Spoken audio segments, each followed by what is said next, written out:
प्रधान सचिव अनंत कळसे यांच्याकडून आपल्याला आता थेट जायचंय उपमुख्यमंत्री एकनाथ शिंदेंचं निवासस्थान असलेल्या नंदनवन बंगल्याच्या बाहेर माझा सहकारी सूरज सावंत आपल्याकडे आहे। आपल्याला या सगळ्या घडामोडींविषयी अधिक माहिती सूरजकडनं जाणून घ्यायची आहे। सूरज, या क्षणी जेव्हा आपल्याला असं समजतंय की ऑपरेशन टायगर होण्याच्या दृष्टीनं हालचाली सुरू झाल्या आहेत, ठाकरेंच्या शिवसेनेचे 3 खासदार हे आधीच नवी दिल्लीत आहेत, ते म्हणजे ठाकरेंचे एकनिष्ठ असलेले संजय राऊत असतील, अरविंद सावंत असतील किंवा अनिल देसाई, पण आता आणखी 3 खासदार हे दिल्लीला रवाना होत आहेत। त्यामुळे गूढ वाढलंय।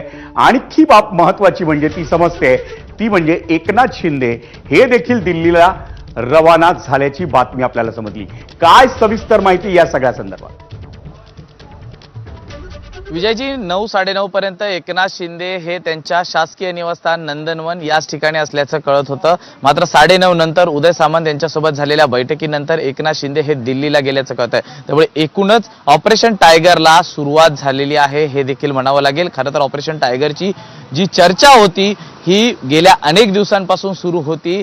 जे शिवसेनेचे मंत्री आहेत प्रतापराव जाधव यांच्या कौटुंबिक कार्यक्रमांमध्ये जेव्हा ठाकरेंचे 2 खासदार म्हणजे संजय देशमुख आणि नागेश अष्टीकर हे सहभागी झाले होते, त्याच्यानंतर कुठेतरी या हालचालींना वेग आला होता आणि आता दिल्लीसाठी ठाकरेंचे 3 खासदार हे त्या ठिकाणी दाखल झालेले आहेत। एकूणच 6 जणांच्या सह्या गट करण्यासंदर्भातल्या या देखील झाल्याचं कळत आहे। त्यामुळे उद्या लोकसभा अध्यक्ष यांची भेट घेऊन आपला स्वतंत्र गट असल्याचं देखील दावा हा ठाकरेंच्या खासदारांकडून केला जाईल आणि याच एकूणच ऑपरेशन टायगरच्या निमित्ताने एकनाथ शिंदे हे दिल्लीला रवाना झाल्याचं कळत आहे। त्यामुळे एकूणच जी घडामोड घडत होती, ऑपरेशन टायगरची जी चर्चा होती, याबाबत पक्षांतर्गत देखील कुठेही वाच्यता केली जात नव्हती। आता ऑपरेशन टायगर अंतर्गत ठाकरेंचे 6 खासदार हे आतापर्यंत शिंदेच्या गळाला लागल्याचं कळत आहे। त्यामुळे येणाऱ्या घडामोडी या नक्कीच खूप महत्त्वाच्या असतील आणि दिल्लीत उद्या नेमकं काय होतं हे पाहणं देखील तितकंच महत्त्वाचं आहे। त्यात संजय राऊत यांचं ट्विट देखील आता समोर आलेलं आहे की 15 कोटी रुपयांना आज रात्री खासदारांना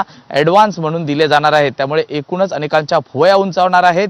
19 जून रोजी शिवसेनेचा वर्धापन दिन आहे आणि तत्पूर्वीच एकनाथ शिंदेंनी पुन्हा एकदा ठाकरेंना दिलेला हा जोरदार धक्काच म्हणावा लागेल। त्यामुळे ऑपरेशन टायगरची जी चर्चा मागील अनेक दिवसांपासून सुरू होती त्याला आता कुठेतरी सूरज, तू आपल्या सोबतच राहा। एक मोठी बातमी आपल्या हाती येते ती म्हणजे उद्या ठाकरेंच्या शिवसेनेच्या 6